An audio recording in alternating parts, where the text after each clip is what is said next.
the Sports Betting Network.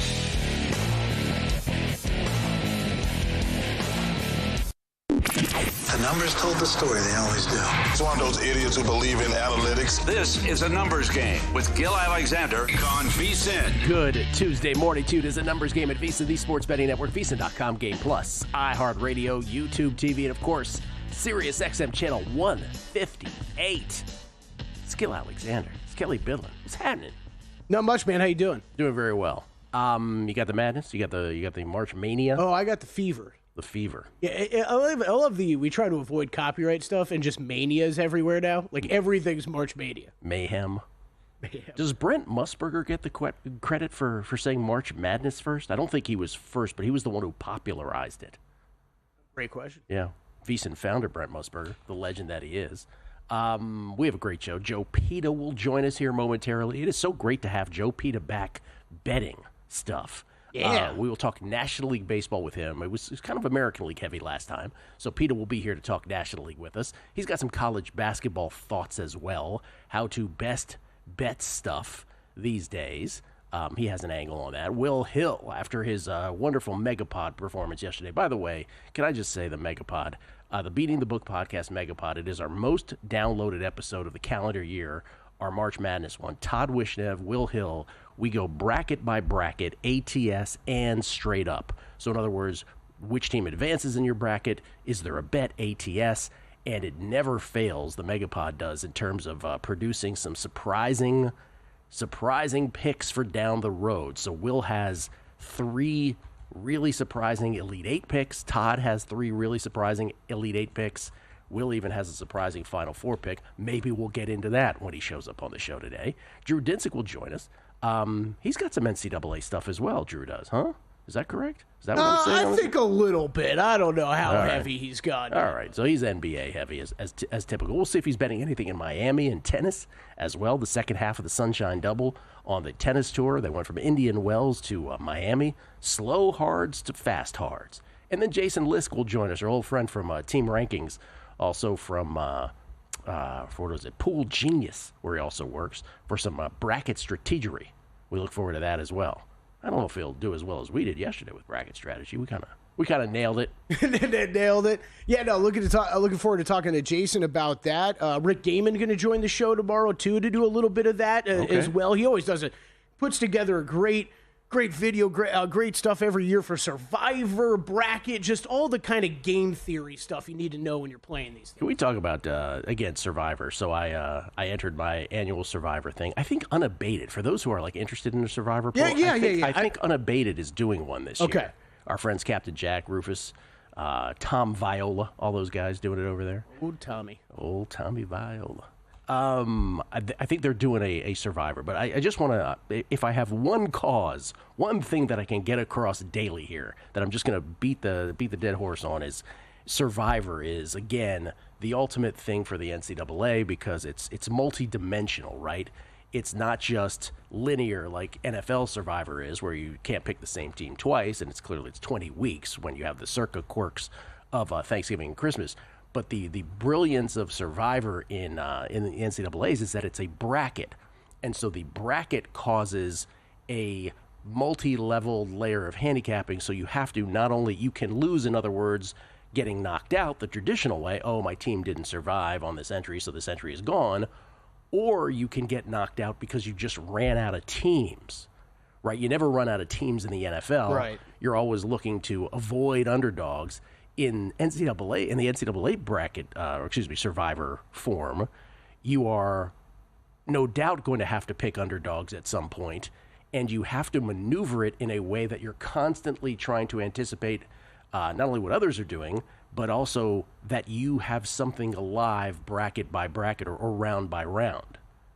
So, again, shout out to our Unabated folks who are doing a Survivor pool.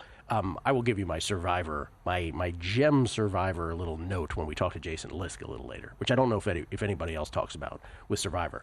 We here at VSiN are doing a couple things that you need to know. We don't usually start the show by promoting stuff, but we're doing so much right now that I think it needs to be promoted, which is that Adam Burke, first of all, with our college basketball betting guide, the March Madness betting guide, is now available and out there, and it is... I mean, we always say this about Burke stuff, that it's always great, right? But, his baseball thing might be his bread and butter, but this thing is unbelievable. March Mania Betting Guide Pro Edition. It's part of the $9.99 first 30 days VSiN Pro subscription. The guide includes profiles of every single NCAA tournament team, trends for every round, strategies for brackets and futures. It's all at VSiN.com/subscribe. So the March Mania Betting Guide is out.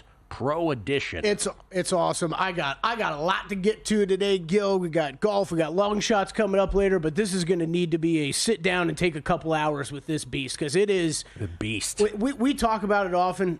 You say it best, but the guides that we do for the sports, I think it's some of the best things. Oh, it's fantastic. And it's you're right, with Adam Burke.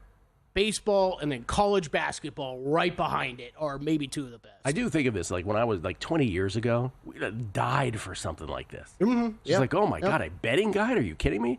Now VSiN just throws them out. Adam and crew, Zach Cohen and Matt Humans and everybody who works on them so hard. Wes Reynolds, they just throw them out every sports season. Just throw them out. It doesn't take much time to put it together at all. Just throw them out. Pretty sure poor Adam passed out at his desk the other night. Well, that's how I meant it. They throw them out 4 or 5 times a year. It's unbelievable what they do. Okay, and we have our own bracket challenge. Have you entered this yet? I have not yet. I have registered. I have not put in my picks. But VSiN has its bracket challenge. Now, VSiN did a bracket challenge when VSiN first started. Were you here when we did the... I was not here for year 1. Okay, so James Salinas won it that year. James Salinas, who won the Super Contest one year, he just, messed around and was like, yeah, I'm going to go ahead and win this bracket challenge too at VSiN. I love Salinas. I'm sitting over here laughing, though, because you remember that random day at the D? He just came walking up. Yeah. It was like, oh, hey, James, I haven't seen you in 2 years. He looks great, by the way. He's just healthy, retired. He doesn't care. March Bracket Challenge. This is the VSiN March Bracket Challenge. This is available to enter now. It's at VSiN.com/contest. Registration is open. It's $5,000 in prize money. First prize is 3 large. 3,000. I'm taking it all. Second, well, you're not eligible. Yeah, I know. Yeah. Second place is $1,500. Third place is $500. And this is unlike your typical brackets or your survivor pools, which are just, hey, teams to advance.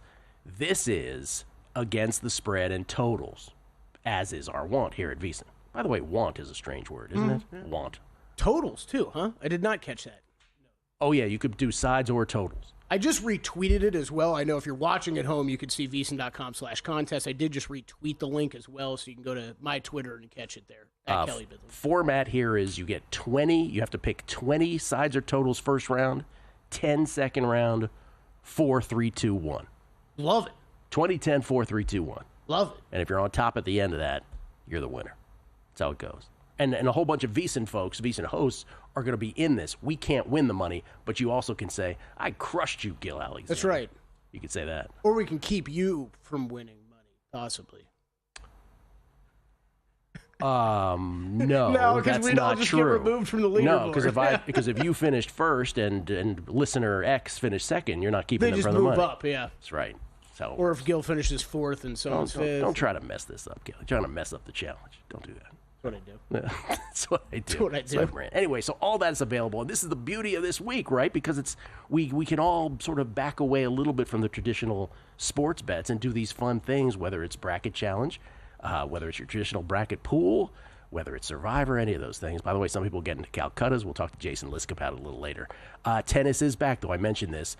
It is the second half of the Sunshine Double. This is where the hard court season will ultimately now give way to clay after this. This is the last hard court tournament in earnest here. Again, Indian Wells for me was not good. Disaster. Keisterization, as I called it, which kind of came out of the blue. New surface, didn't work out. This is back to fast. I've got 2 plays. The ladies begin today. I've got 2 plays. Olga Danilovich at -115 versus Haley Baptiste. And I'm on Jessica Buzas-Monero at +119 versus Lucia Bronzetti. I think both of these prices are a little better than they are now, but not so much better that you can't play them. Danilovich and Buzas-Monero, the picks today in Miami, where it used to be in lovely Key Biscayne, but now is in the parking lot of the Hard Rock, which is the ambiance of exactly what you'd think, a parking lot of a stadium. So bad. You can hear the cars honking their horns on the freeways right behind the courts. They got to do something about that. Like, really got to do something with that. I mean, South Florida is way too gorgeous of an area for you to stick a tournament there. Well, I'll tell you what might happen. It might not be in Miami moving forward. Somebody's going to buy that thing, I think. Anyway, I made one future play in it, actually two, but with the same person. Naomi Osaka, who was terrible in the first round at Indian Wells. I mean, she was awful. She called it like one of the worst matches she's ever played. And so you go with the quarters here in this tournament, and quarter 2 is weak, and she's in it. And I'm just saying, if she plays like her numbers indicate that she should be playing, and she's not hurt, those are two big ifs, but 66-1 to win it and 7-1 to win her quarter. I played both of those. In her quarter, that's a Coco Gauff quarter, and Coco's not been playing great. But other than that... 12-1 at DraftKings. Oh, there you go. 12-1 to win her quarter? Yeah. Oh, wow. Okay. Is that right? 12-1 to win her quarter. Oh, grab that. On Osaka, because if things break your way, 12-1 is a nice juicy price on that. I might check that other shop too. That was a little long in Indian Wells that's right. The other week. Well, except that they only take once the number gets long, they're like, we'll take your $64 or whatever it is. Anyway, so those are the only two plays in Miami that I made in the futures, and those are the first two plays as we look to bounce back from that horrible tournament here in Miami for the ladies' side. Men start tomorrow. So tennis picks will sort of blossom starting tomorrow, but that's where we are now. So what, the last couple days of qualies, and then we're getting started? Well, yeah, women start today. Okay. With about, then I don't know, like 18 matches or something like that. Don't hold me to that. And then the men start qualies, men today. As far as I could tell last night anyway. Maybe I'm wrong, maybe they threw them out and I missed something, but that's where we are now. Two plays on the ladies' side, and then Osaka to win the quarter and the tourney. On the WTA side. Joe Peta next, right here on The Numbers Game.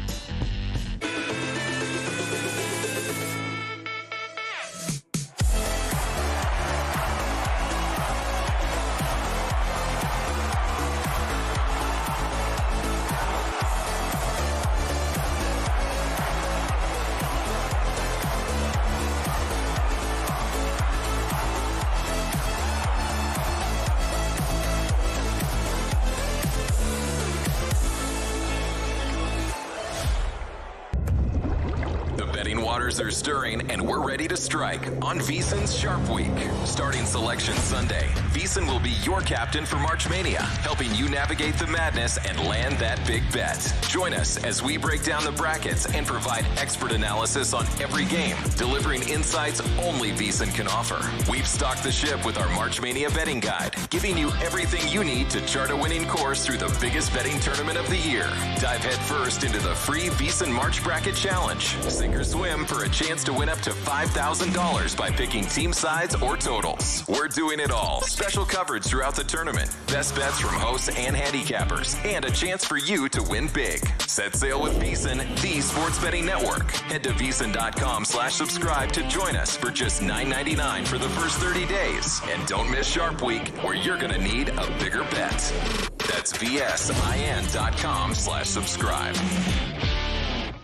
Coming up on the next edition of Follow the Money, the tournament is here. The first four begins with two games, Alabama State and St. Francis, and North Carolina and San Diego State. We'll get you caught up on everything you need to know and in play. Cutmaker Pod, Jeff Seeley's on to preview the Valspar Championship field and who he's betting in golf. And Derek Stevens, the CEO of Circa, what are his tournament plans and what's going on here? Follow the Money, 4 to 7 Eastern on VSiN, the Sports Betting Network, and Sirius XM Channel 158. Get the VSiN Watch app.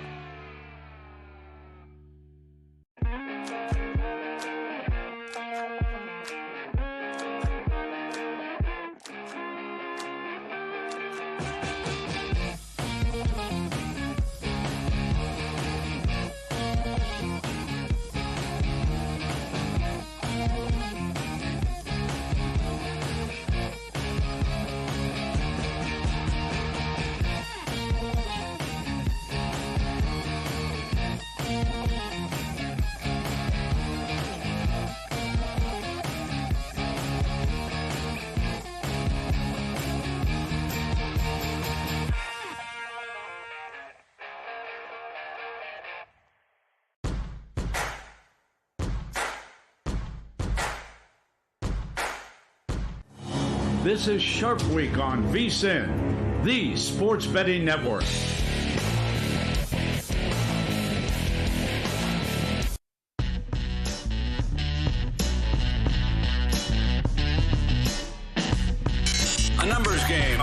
VSiN, the Sports Betting Network. Want to bet smarter?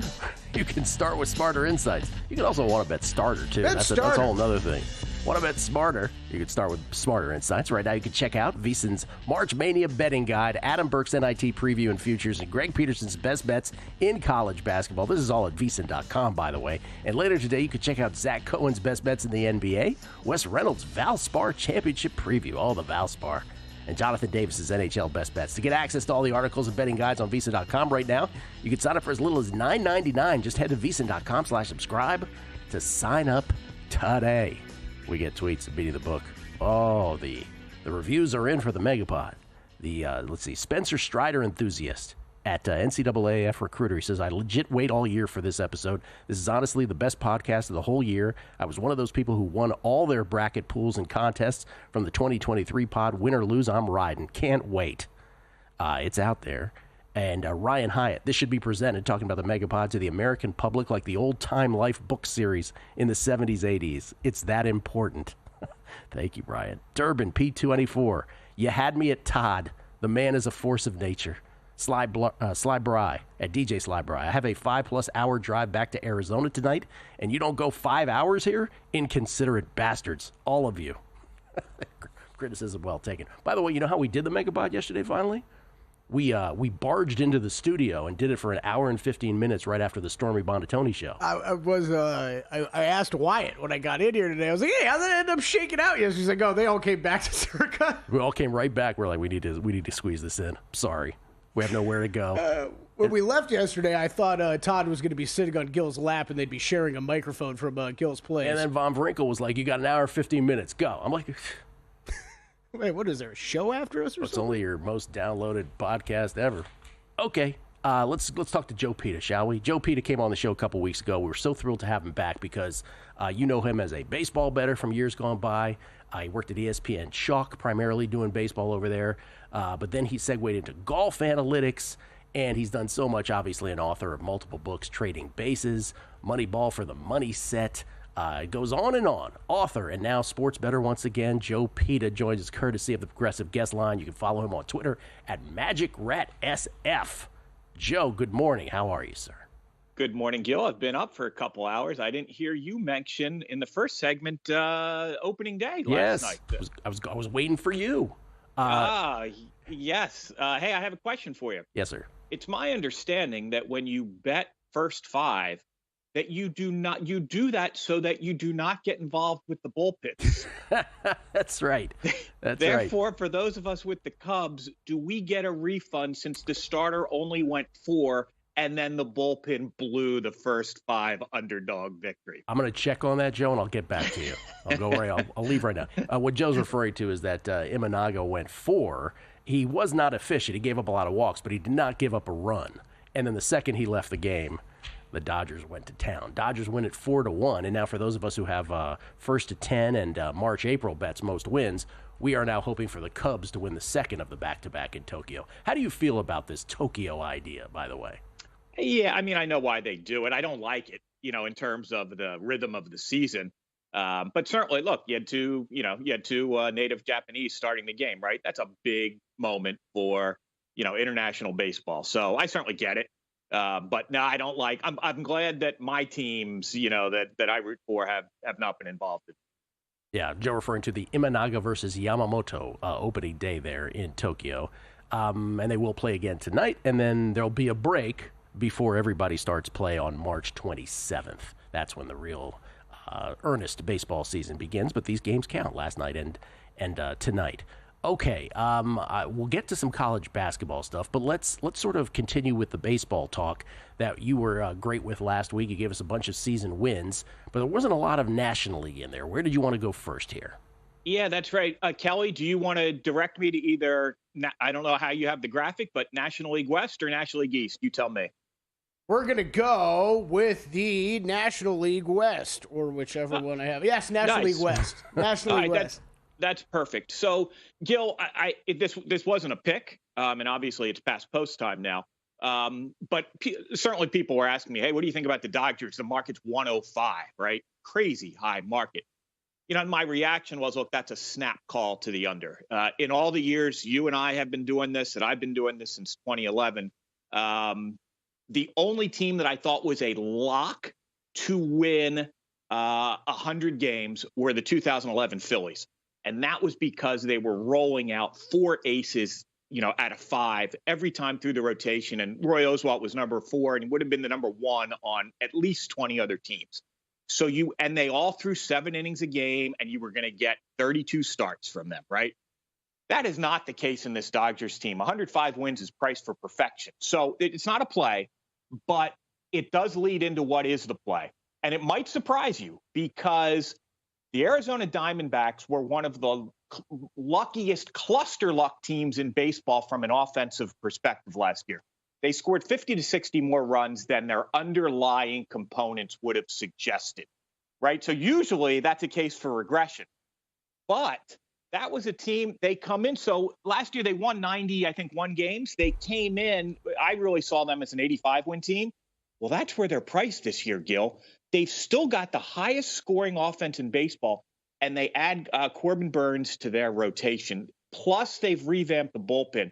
This is going to be a team that gives up a lot fewer runs than last year.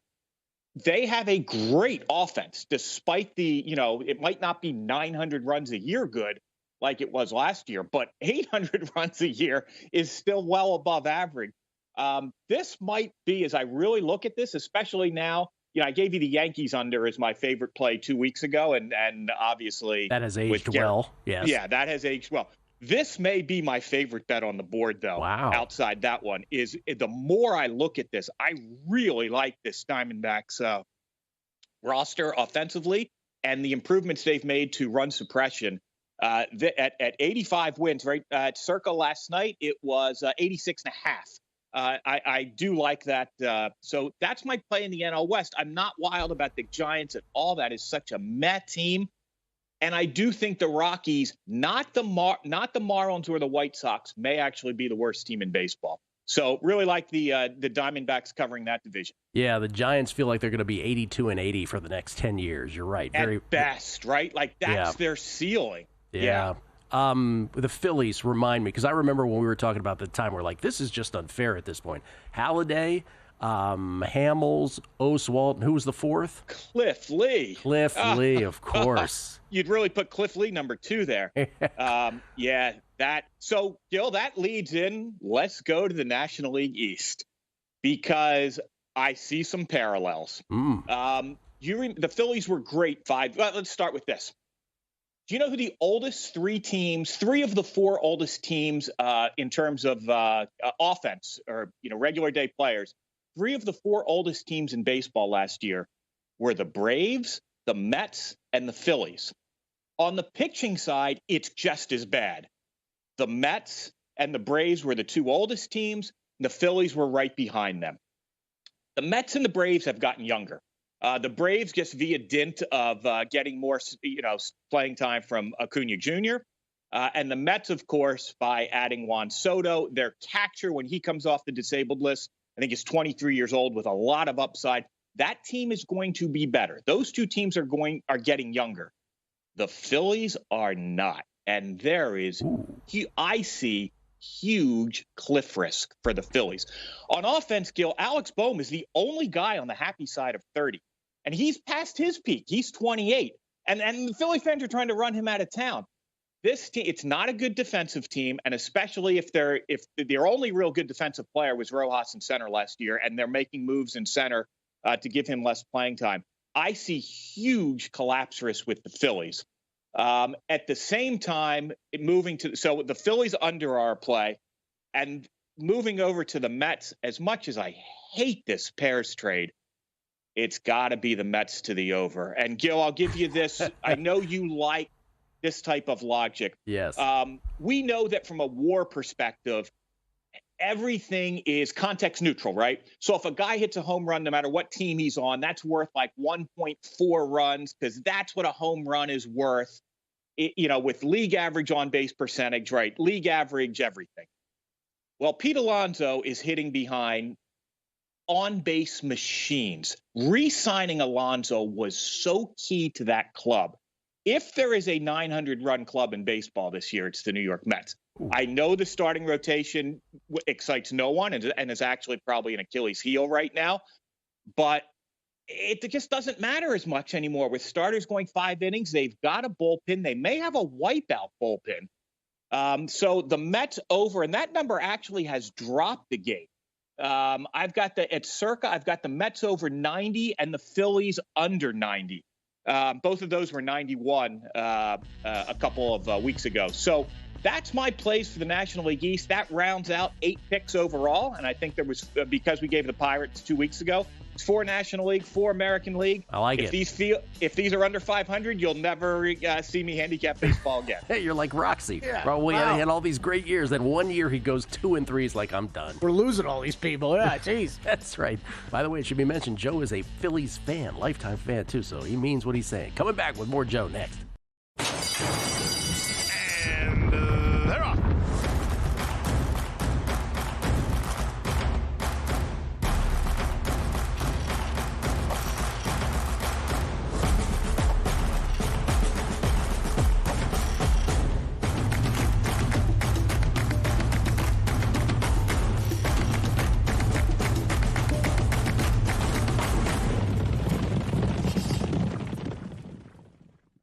Sports bettors, this is your chance. VSiN is bringing you an unbeatable deal. Get a VSiN Pro subscription for only $9.99 for your first 30 days. That's over 65% off the usual monthly price. With VSiN Pro, you get access to exclusive insights, expert picks, and in-depth analysis that break down the odds in real time. Plus, you'll wake up to daily picks in your inbox, all for just $9.99. But hurry, this offer won't last long. Go to VSiN.com/subscribe and join us on the Sports Betting Network.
This is Sharp Week on VSiN, the Sports Betting Network.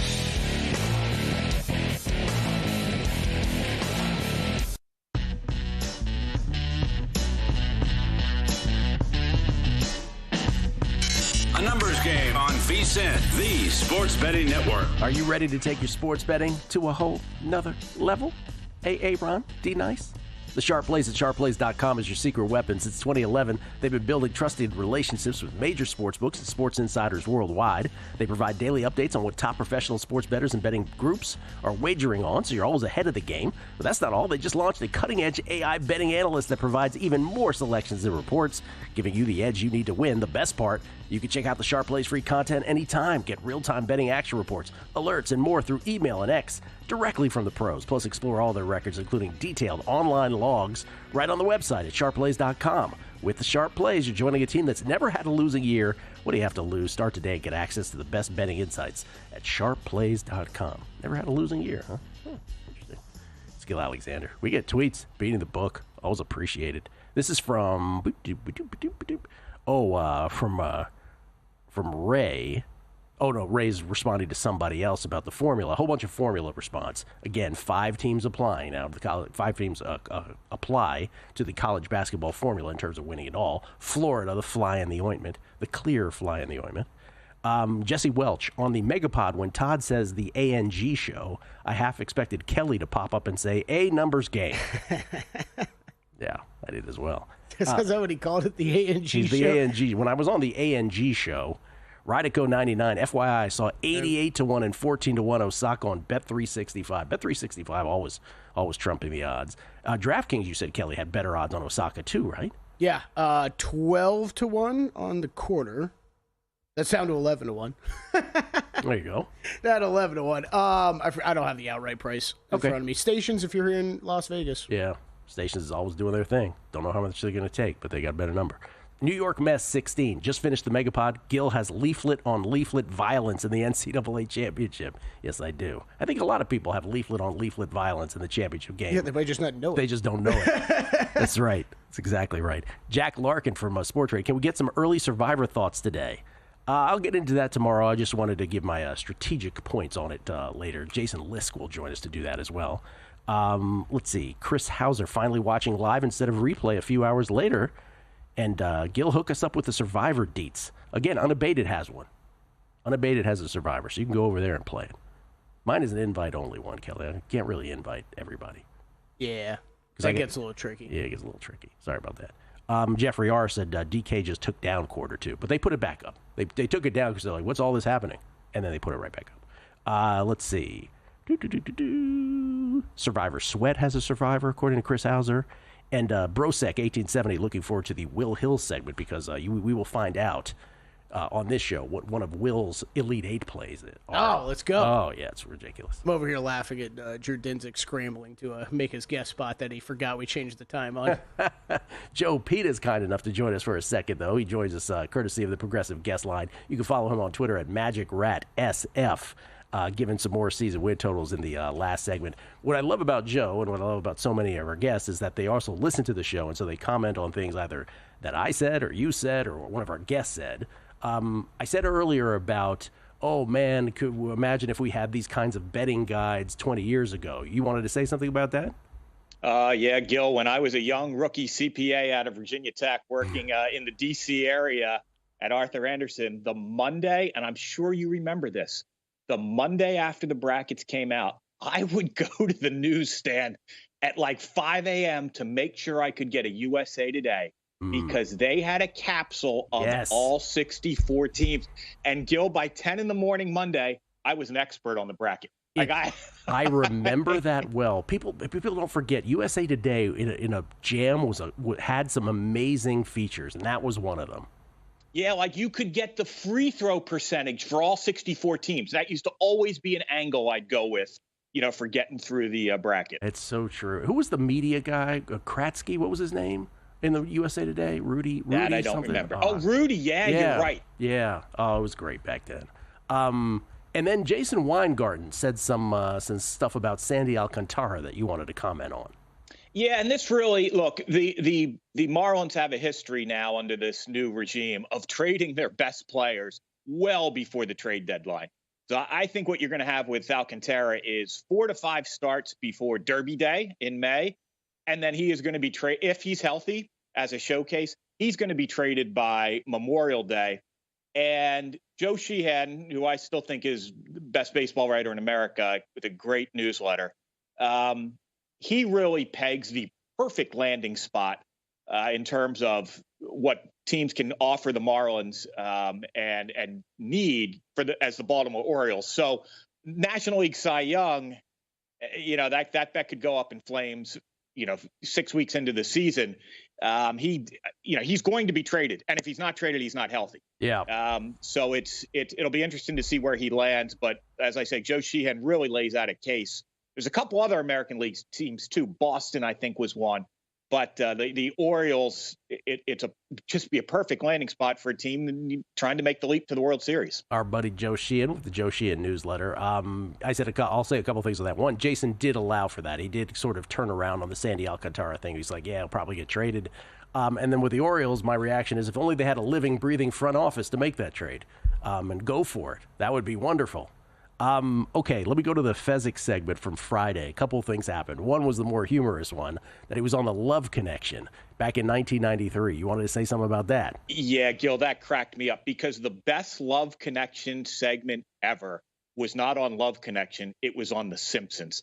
And I know you talked about this show. 3 guys had come out. They'd bro it up, talk about the dates they went on, and see if there was a love connection. So during an episode of The Simpsons, he's watching the show. And, Chuck Woolery does the normally thing. He's like, hey, guests, introduce yourself, and tell us, what one of your favorite activities are. And so the first guy is like, hi, my name's Chad. I'm a lifeguard. And Chuck, I like making bacon on the beach. And, of course, the guys start laughing. Homer is sitting on his couch, and then you zero in on his head, and he has this little thought bubble. And he is sitting on the beach in a lounge chair with a skillet, and he's actually over a bonfire, and he's saying to himself, making bacon on the beach. And in the early 90s when I'm 25 years old, I think that's the funniest. That's the height of comedy. It is. It is funny how things land on you at that age. Kelly missed the whole Fezzik Love Connection thing. Man, did you miss a show on Friday. I watched the clip back. Wow. Oh, man. That was something. That was something. It was something. All right. I spent like 11 minutes trying to find it. Oh, the actual? Yeah, no one can find it. Ben Wilson, you're on it. You found the Love Zone once upon a time. Ben Wilson found the Slow Gem CD. Okay, the other thing we talked about, obviously, from a betting perspective, Fezzik and I was about the rolling money line parlay versus a future, and Fezzik made the case, which I think was an accurate one, because it was a nuanced conversation about how there's a cottage industry of folks who always say the money line parlay is more favorable. You wanted to say what about that? Yeah, it was nuanced, and you guys brought up great points. I did want to say that, let's think of it from the March Madness, and I know this must come up for you in tennis too. Let's say there's a 3 seed you like to make the Final Four. So instead of doing the roll, you just want to bet the future. And the answer is, well, the rollover would be better. Not if one of your theories for taking the 3 seed is that you think they're in a bracket with a week 1 or a week 2. Yes, if they have to get through the 2 and the 1 to get to the Final Four, of course the rolling bets are better. But if that 1 or 2 gets knocked out, which may be part of your scenario, then by the time they play then that weaker team, the rolling parlay may now be the favorite. And that rolling parlay would not be as good. So it really you have to sort of think about, why do I think there's value in this future? If it's because the favorites might get knocked out, then the rolling parlay maybe is not the best way. Yeah, I think that's a great point. Another thing is, and before you go here, because we have 90 seconds, exchanges, great way to bet this time of year. Yeah, Gill, and this came up. Look, you and I and so many of your regular guests, we're all cut from the same cloth, right? And I respect their work so much, and yet I see that they're not getting as much return out of their work as they should. There was an example this weekend, not a friend of mine, so I won't mention his name, but you know what I'm talking about. Saturday before the Michigan-Maryland game, a very respected sports bettor, former guest on your show, tweeted out that he liked Michigan +5 -120. Well, it happens to be that during that hour before the game, I was on Profit Exchange trying to do exactly that same bet. And he, like I say, he recommended Michigan +5 at -120 as a play of his. Well, and I showed you my ticket, Gill. I got Michigan +5 at +102, and I got Michigan +4.5 at +107. Just a massive improvement.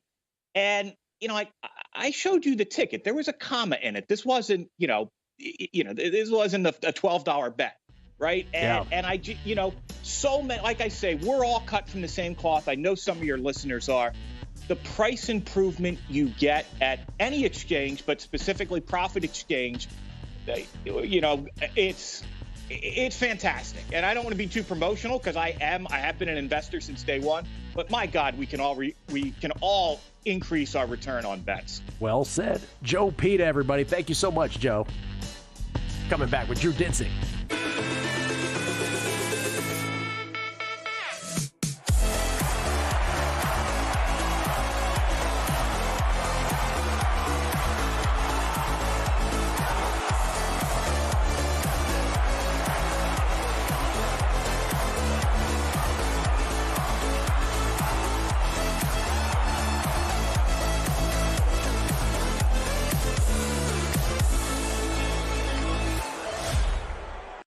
Sports betting game with VSiN's exclusive betting splits. Stay ahead with real-time market trends and track bet percentages on any matchup, then uncover the edge by comparing them to the amount of bets placed to find out where the sharp money is headed. Upgrade to VSiN Pro to access betting splits, live odds, line moves, power ratings, and in-depth game analysis.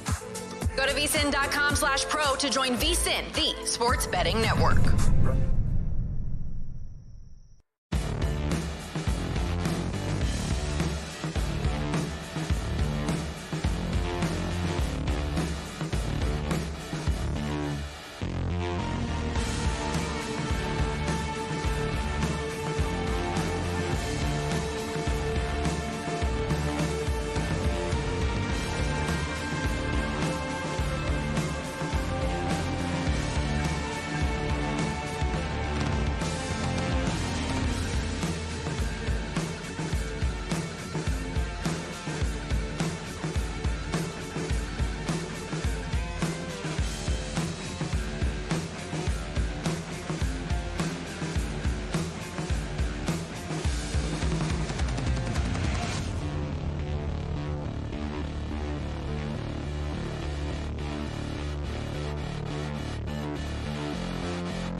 This is Sharp Week on VSiN, the sports betting network.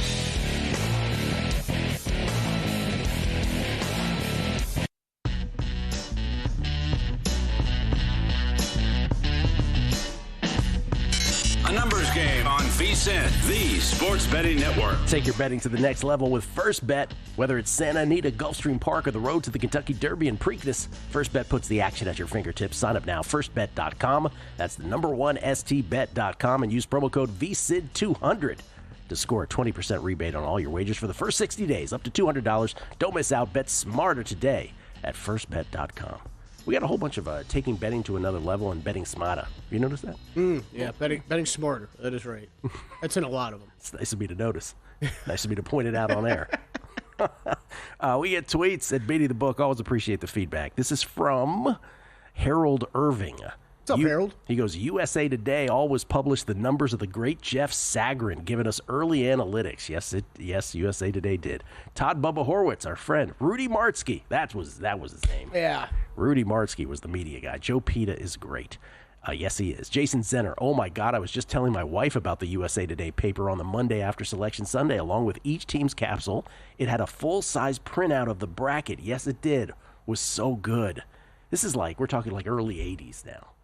Or the entire 1980s, kind of, I believe. Maybe even bled into the 90s. Bill Hooker, Osaka, 14-1, Q2 at Bet365. Bet365 always with the better number. Just call me Skip. USA Today's March Madness capsules was the best. They had it online until 3 years ago.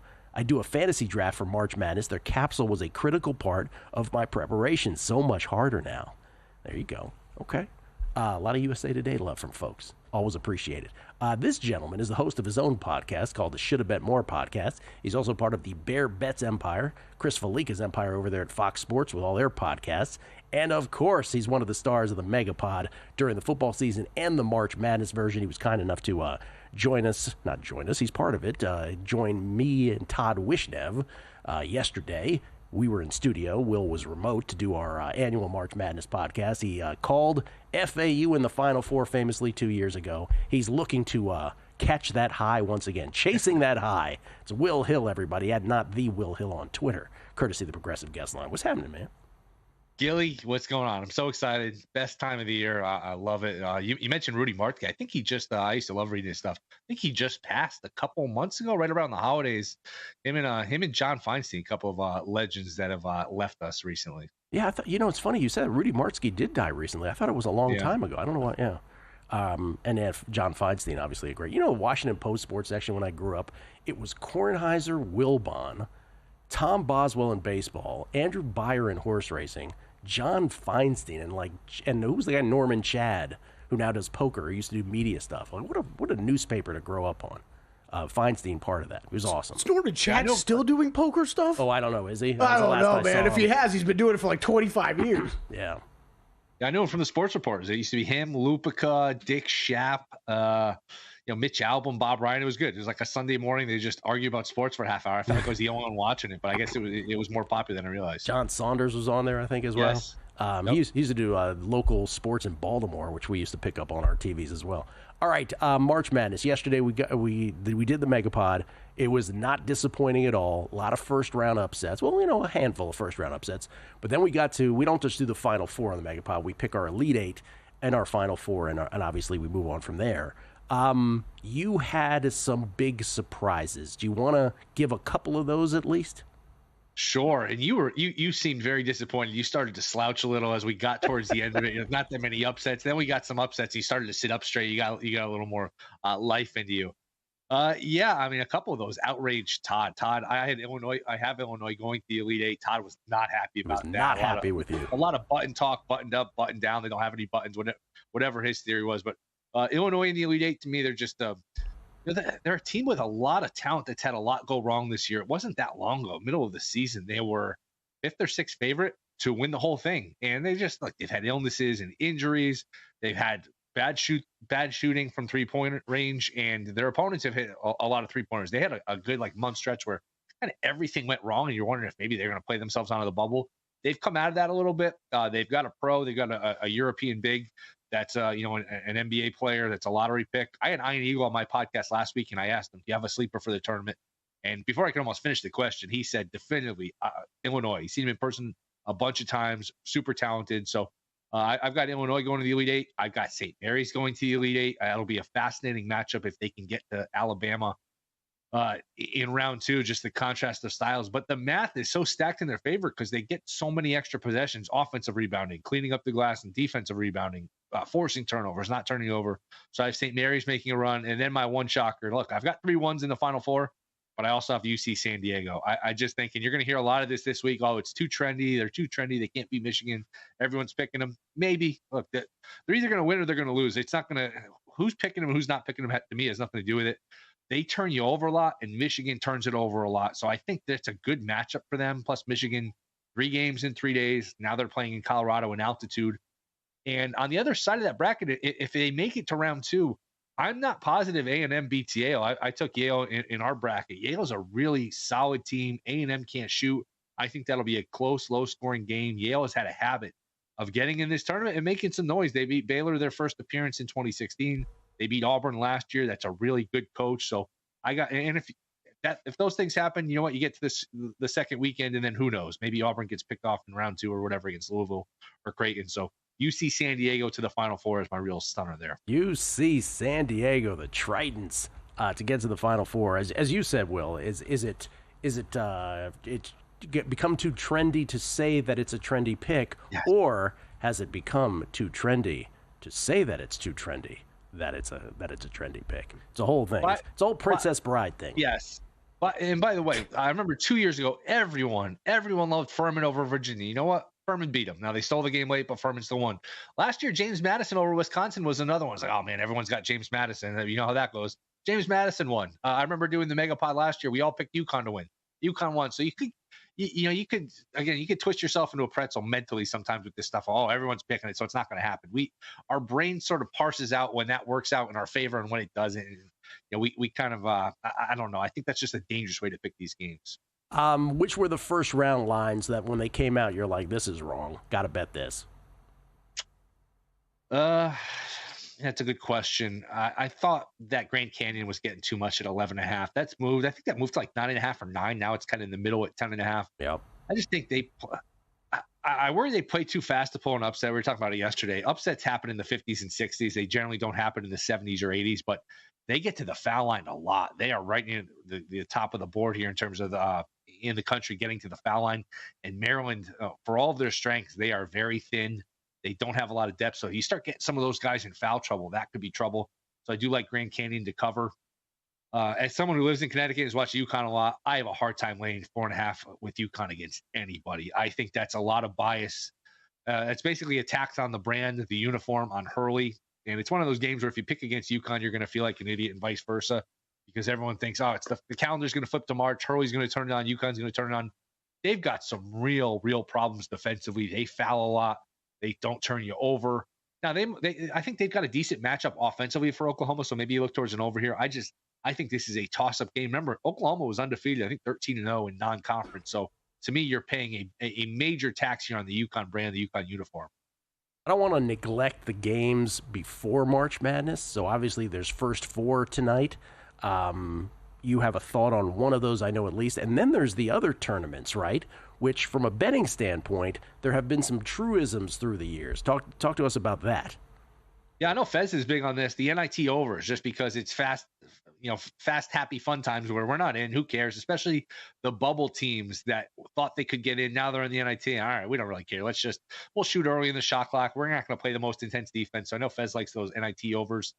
I've done pretty well. If you could pick out some of these teams that are big underdogs, you see a lot of upsets. It's almost like bowl games in college football where who's going to be motivated, who isn't. You can get some of these dogs at 2-3 to 1 on the money line. Some of these, you're going to get some upsets because this is not, these are not regular season games or conference games, especially this early in the tournament. Motivation can be a little shaky. So I think underdogs and overs are an interesting way to attack the NIT games. And I do like San Diego State quite a bit tonight. I just think that there's a rest disadvantage. First of all, San Diego State went out early in the Mountain West. This is their second game in 10 days. Meanwhile, this is North Carolina's fourth game in 6 days. I just think San Diego State can slow them down. And if you can keep Carolina out of transition and make them play a half-court offense, it's a shaky team. I know San Diego State, they're not great on offense, so maybe you look at a first half under. But I like San Diego State here. I think Dutcher versus Hubert Davis, who, by the way, once played pickup basketball with Todd Wishnev. I'm not sure if you heard about that. Yeah, I think that's a good coaching advantage for San Diego State. Yeah, y'all think I tell the same stories a lot. Man, you should hang out with Wishnev sometimes. Here you go, Carolina. And then tomorrow night, you like Xavier. It's 3 now, though, against Texas. 3 I'd look towards a cheap money line. Actually, digging into this matchup more, the other game, the American Mount St. Mary's, to me, that's an under, a first half under. American is, I think, the 4th slowest team in the country, and both teams are just dreadful on offense. So that could be like 25-23 at the end of the first half. The way the story goes, Wishnev didn't recognize that it was Hubert Davis, and Wishnev happened to be wearing Carolina shorts, and he kept demanding the ball underneath, and so Hubert Davis was like, "Okay, Carolina, here you go." That's great. Thank you, Will. Appreciate it. See you guys. Thanks. Drew Dinsick with some basketball NBA style next. And we're out. Okay, give me 1 sec. I need to load funds into my gaming apps.